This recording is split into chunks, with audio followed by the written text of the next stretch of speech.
It's time to talk LSU baseball with Mike Scarborough and Kendall Rogers of D1 Baseball. This is Batter Up.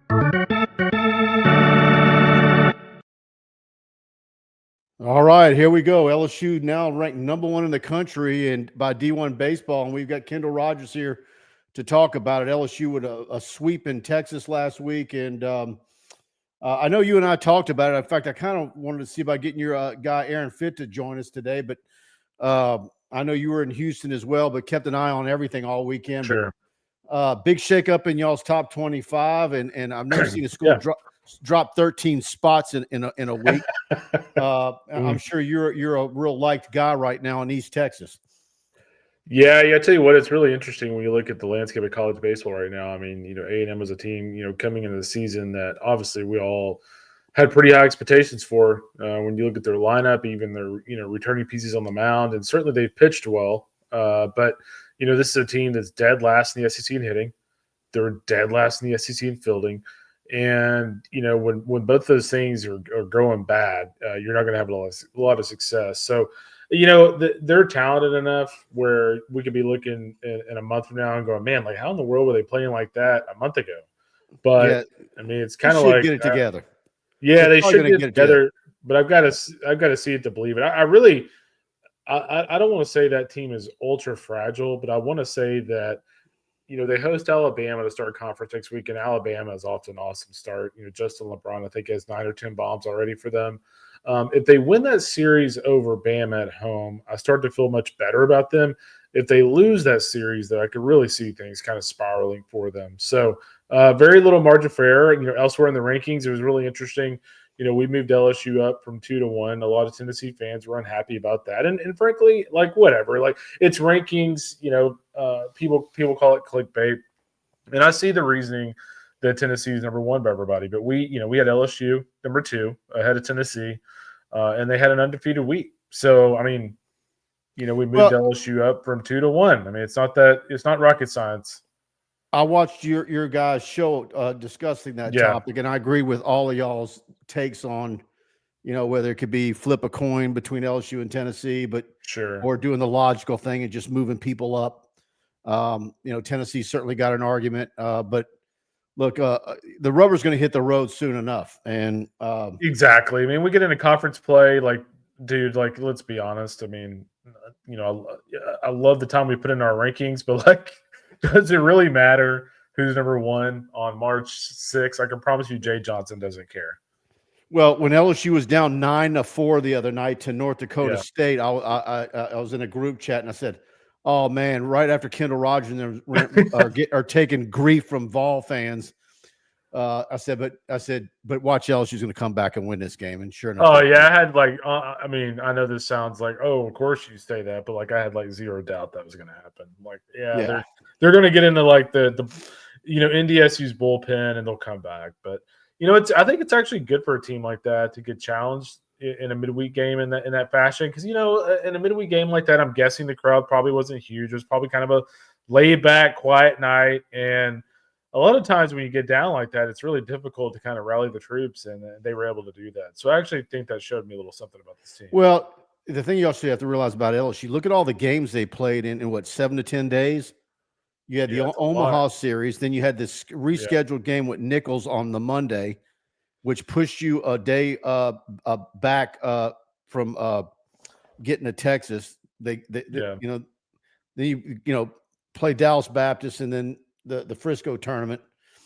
And then you come back home and immediately have 2 at North Dakota State after one day off when you got home at like 3 a.m. the night before. But I mean, they played a lot of games. No, they really have. Yeah. And so North Alabama this weekend, and I hadn't even looked at North Alabama. I don't know what to expect from them, but then Missouri next weekend, it all starts. Yeah, I mean, Missouri, thankfully that series I want to say is in Baton Rouge, if I'm not mistaken. Right. That's a good thing. The only time Missouri really surprises some people is when you have to play them in Columbia earlier in conference when it's 45 degrees and windy. I think it was Florida, maybe was it last year, went up to Missouri and got swept. That's actually kind of what started a little bit of their tailspin. But Yeah, they went up there and got swept. So, LSU is now in a position to where, you look at the next 2 weeks and assuming you take care of business, I mean, you're entering the meat of your schedule in a really good position. I think the biggest takeaway for me with this team probably just continues to be Danny Dickinson. We talked about him a lot last week, but he had yet another strong weekend against good competition. I mean, if you look at the teams they played, I mean, same Houston as kind of the caveat here, but like Nebraska, likely postseason team. We'll actually see how they rebound from losing Mason McConaughey, their Friday guy, who went out of the game or over the weekend and is done for the season. But like Kansas State, Pete Hughes has done a really nice job with that team. Obviously, LSU fans got a pretty good look at them. So, I mean, they played good competition over the weekend, and Dickinson still hit the ball with authority. So, I'm to the point now where I have probably seen enough to say, you know what, I think he's made a smooth transition. Like, I don't think this is a guy that's going to get an SEC play and not hit anything. I didn't get to get Jay's post game last night, but Gavin Guidry, people wondering what the heck's going on with him. I mean, I don't know when the last time you spoke to Jay was, but I'd like to see what what's his status and what he's going to be for LSU going forward. Yeah, that's a great question. And I noticed he didn't make the trip, and I'll find out on that one for sure. But yeah, I mean, he's one of those guys, man. Like, there are kids on this pitching staff with much better overall stuff than Gavin Guidry.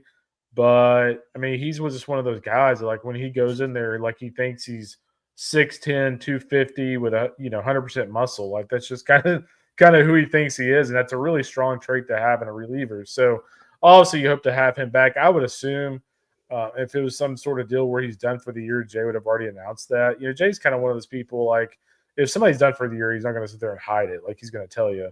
And he hasn't done that. So my hunch is it's probably something that he's just out for a couple of weeks for. But I'll check on that one. Well, our buddy Kenny Haines, attorney Kenneth P. Haines, sponsors these shows each week. He's got a question for you. He says, Cason Evans has been spectacular for LSU out of the pen so far. Was this expected from the perspective of D1 scouts? Yeah, I tell you what, we had really high hopes for him. I'm not sure if I expect any freshman to be this good, but I mean, he was a guy that, like, coming out of high school was like up to 97, 98 with like wipeout stuff from I think it was St. Pius here in Houston, where he played his high school baseball. But I mean, he already had electric stuff, and the biggest question was, again, with a lot of these young guys is, how quick a transition can they make to this level, and clearly he's made it. Absolutely. What are you looking ahead at with the start of SEC play? Are there some series like in the next 2 to 3 weeks where you're like, you know what, particularly when you've got this log jam, and it's going to be that way the whole way. It's the log jam's a log jam. Your top 10 is going to be 2/3 SECs almost all year long, right? But probably are there some ones that are going to be really giving you a tell early on where you're like, okay, some of the questions I have, we might have some answers to. Is there some teams that maybe that, like you said, who are having a fast start that you're gonna find out if they're legit or not? Yeah, absolutely. I'll start with Texas and Florida. I mean, I think if you look at Texas, I actually really liked their team opening weekend. I think we all believed they were going to hit. But, Max Wiener's done a really nice job with their weekend rotation. Jared Spencer, the Indiana State transfer, has been awesome. Dylan Volantis, a freshman I really like, is going to move it into the rotation this weekend in preparation for conference. But, they open league play at Mississippi State. And if you're a Big 12 school and you're used to playing road series at Kansas, Kansas State, Oklahoma State, and your first hurrah in the SEC is at Mississippi State with the left field lounge and 10,000 people there, it's different, man. It's just different. And so I'll be very curious to see how Texas handles that. I mean, my hunch is they'll be fine, but you just never know. So that's one that's top of mind for me opening weekend. And then the other one, I mean, how about this to start conference play? Tennessee versus Florida in Knoxville. We just talked about the Vols a minute ago, but man, I really liked their team in Houston last weekend. I mean, once again, they're powerful. Gavin Keelan, the Louisville transfer, is really good. He had 4 homers over the weekend down at Minute Maid, or Dyken Park, I guess now as you call it. And then, pitching wise, Liam Doyle, the Ole Miss transfer, I mean, he was sitting 96, 99 from the left side with electric stuff. And then, Tanner Franklin, the Kennesaw State transfer, was up to 102 on Saturday for Tennessee. So, I mean, those guys just have an embarrassment of riches. And then Florida, what a weird year they had. We mentioned A&M a minute ago. If A&M could potentially mimic any team this year, it'd be Florida from last year, where it's like they were talented all year and they kind of waited to the last second to decide to be good. Florida, I think, is one of those teams this year where I don't think they're going to wait till the last second. I think this is a really good team. Liam Peterson has really developed into a frontline arm at the front of the rotation. And then offensively, they've gotten things done. Brody Dene, who was a power hitter for them last year, but had a lot of swing and miss. He's gotten off to a really good start. So I think we'll find out a lot about Tennessee and Florida next weekend in Knoxville. That's going to be a blast. As a staff, I don't know how at D1 Baseball, I don't know how far in advance you guys chart out who's going where during the season. Do y'all fight amongst yourselves? No, I want to be there for that weekend because I'm looking at that LSU really. Tennessee series in Baton Rouge. I'm going to imagine you might want to be in town for that one. Yeah, it's funny. I was going to arm wrestle Mark Etheridge for that one, but he's in Mobile, so he's a little closer than I am. And Texas and A&M play, and there's a few storylines between those two teams. Of course, A&M continues to struggle. That series might honestly mean nothing. So who knows? Maybe I'll just strong. Now is that game's in? Is that game in Austin? Is that in Austin? That series? Unfortunately, it's in Austin. Okay. I mean, could you imagine if that was in College Station? That next weekend, LSU is in College Station. Correct. So I see. Yeah, and I'll see LSU. The easy way. You get the easy way out. Exactly. Everybody just comes to me. I'll see LSU a lot this year. I mean, I'll see LSU obviously when they go to A&M. I'll see LSU at Texas in 2 weeks or 3 weeks. They're in Austin, so I've actually already heard from a lot of LSU fans that are actually going on that trip. Man, hold on, man. The way you're rattling off who Texas gets at home, who did them some favors? Do they have to go to Fayetteville or anywhere? Yeah, they go to Fayetteville. They go to Mississippi State, and they go somewhere else. Somebody else really good. They do not play Tennessee though. Maybe they go to. I think they go to Georgia. Maybe. Huh. Yeah, I mean it looks favorable. But someone did their baseball schedule at the SEC office like they did their football schedule. Yeah, their football schedule was pretty rough. Joke. Yeah, I thought it was a joke. All right. Yeah, I'm with you with the. I'll let you be the guy that rants about the Longhorns. How about that? That's right. That's right. It ought to be refreshing for you. Have someone else do all the work. All right. Let's hear from Kenny real quick. Kenny Haines is a proud 1989 graduate of LSU Law School with a passion for justice. Kenny stands out as the only lawyer in the state, board certified in both appellate practice and family law. Drawing from 34 years of trial experience, Kenny has navigated the most complex aspects of real people's lives. If you need help in Northwest Louisiana with a family issue, legal issue, or a highly skilled trial attorney, call Kenny 318-222-2100. There you have it. Kenny is, of course, the unofficial official attorney of TigerBait.com, and he reserves the rights to think most clearly for a paying client. LSU's rotation heading in the next weekend, SEC rotation. How do you think that ends up? Any thoughts on maybe Jay making some moves, or do you think you got an idea of how set that thing might be? Yeah, that's really interesting. I was actually kind of looking back over the weekend just to double check how guys pitched, and it'll be really interesting to see what he does. I mean, obviously, Ianson gave up 5 runs over the weekend, but I like the fact that he struck out 7, only walked 1 guy. Cade Anderson has kind of been who we thought he was going to be. We thought he was going to be an electric arm and be a frontline guy for them this year. He's been that. So, the question for me will be, what do they, do they keep, Shores or Ianson in the weekend rotation? I know a lot of people have had really, really great things to say about, Ware at times, so does he kind of look at that? I don't know. That's a great question. Does he shake things up? I think we'll kind of look at this weekend and depending on how everyone pitches this weekend will essentially determine how they pitch. What order they go in. I think for conference play. I know what I think to this question, but I'll get your view. Is Curiel good? Is Curiel good enough to continue this start into and through SEC play? I think so. I mean, I think I touched on this last week a little bit, but I always look. I'm a body language guy, and like whether I'm covering or scouting a pitcher or a hitter, I'm always looking at what are they doing between pitches? Does it look like they're thinking about it too much? Does it look like they're a little scared? He is none of that. Like, he looks like a dude who knows exactly what's coming every pitch. He steps out of the box, doesn't look remotely rattled, looks ultra confident. And, do I think he's going to hit 450, 449 in the SEC? Absolutely not.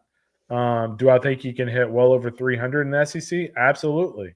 So, he's got the talent level. He's mature beyond his years. And again, he's one of those guys that's just supremely confident. He does not look like anything is ever speeding up for him. Now, I mean, things can change a little bit when you're, facing Liam Doyle and a guy throwing 102, when you play Tennessee at home. But I just don't see any sort of slump as anything but temporary for this guy. Yeah. I look at where LSU's at right now, and I think, not knowing what's going on with Gavin Guidry, but for the most part, and I asked Jay this a couple of weeks ago, and I think it's kind of remained true to form. He's probably got from top to bottom the healthiest team he's had, and so and for them to play the way they have, even against lesser opponents, it's not often that we see that. We've seen some very good LSU teams struggle midweek games and not look up to snuff, but I think this team has come out rolling pretty heavy in the way that they played Saturday in Frisco. That was a heck of a performance in that game. Yeah, I mean, the defense was incredible. I look back at the play at the plate against Kansas State. I mean, whether it's May or whether it's March 1st or 2nd, those are the kind of plays that championship teams make at every point of the season. And right now, they're making those kind of plays.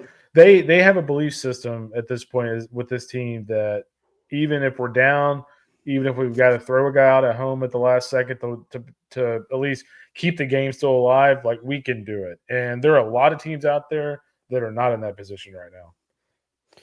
All right, I'm gonna let you get out of here, but first, tell everybody D1 Baseball how to subscribe. Any discount code you have for LSU fans? Look, I tell Tiger fans all the time. First of all, you need to go to their YouTube channel, D1 Baseball on YouTube. Subscribe to that. They put out some really great shows there, multiple times on weekends, with y'all's waypoints and all the shows y'all do during the week. I don't think y'all get enough traffic there. I say that all the time. But D1 Baseball, you're on my case about that one. I appreciate it. Yeah. D1 Baseball, though, you need to subscribe. Go over there. They kick out content daily, a huge SEC coverage over there to go along with the national. And I know y'all got. I don't imagine if y'all broke down your total subscribers. I'd like to know what percentage of them are LSU fans.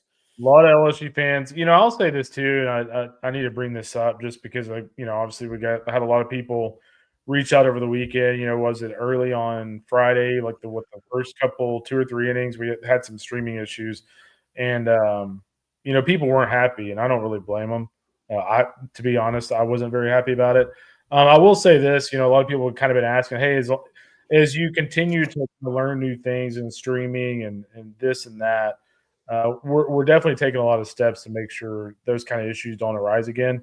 I was under the impression from the server company we were dealing with that we were not going to have to ever deal with that again. But needless to say, actually tomorrow I'm meeting with a hosting company who streams like thousands of events worldwide all the time. So, we're gonna get those issues figured out for sure. Well, see that look, and I had people reaching out to me, and I wasn't going to bring it up. You did, so kudos to you. No, absolutely. You didn't avoid it, but I was getting people reaching out to me all weekend about it. And I said, and I was like, man, I feel sorry for Kendall. But it's like, I had to tell people, like, look, those guys, they're not producing that. Kendall Rogers and them don't have a warehouse full of cameras, and they're hiring people third party to do this for them. Yeah.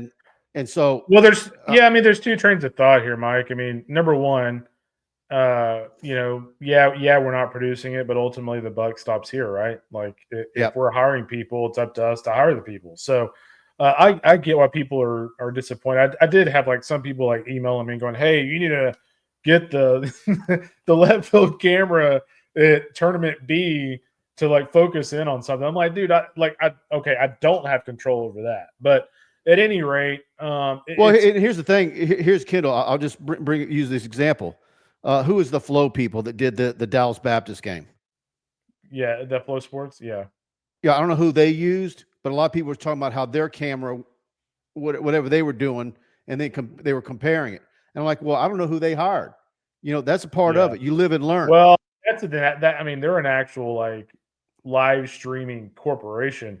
With that said, I mean, here's the thing: you kind of learn new things every single year, and as we kind of press along here, we're going to dive into all of it because we want to continue doing this deal, but we also want to give people a premium product. I mean, I felt like it was ultra stable after the first couple innings on Friday. But I mean, honestly, if one fan's missing one inning, that kind of pisses me off. So, it's interesting, dude. I think about like Netflix when the Tyson fight just glitched out. I mean, you think about that and I was watching Antonio Brown's feed from his cell phone on Twitter that night. Yeah, I mean, I think everybody in the world can happen to anybody. But at any rate, we're gonna have meetings tomorrow. Actually, my plan will be, and tell all LSU fans this. My plan is going to be like well before we stream next year, is to kind of basically show people the changes that we're going to make to combat some of these issues that we have. But it's just one of those things that you're at the mercy of your server company, and if they say they can handle 100,000 people and they can't, that ultimately falls on them. But by the way, those numbers can always be bogus. They can say we can take care of 100,000. Absolutely. But if you have 15,000 concurrent, we've got a problem. Well, that's your whole audience. Well, that's essentially what happened on Friday. Like the 12,000 people showed up at once, and I've kind of explained to them like for 2 weeks before 3 weeks before the tournament, like, hey, listen, dude, like all these LSU fans are going to show up at exactly the same time. We got to be prepared. Oh, we're in great shape. So, live and learn, and we'll make things better. I'm picturing you're over there in Houston at those games, and I can just picture you checking your feed and seeing what's happening, and just I think you were probably 3 shades of red. I was not happy, to say the least, because again, you kind of go into something with all these guarantees and they don't pan out. But anyways, I'm one of those people. I know, not to name another message board, but the Tiger droppings people are getting after me pretty good and saying that, well, he's making excuses. Well, I'm here to say that we're going to get it all figured out.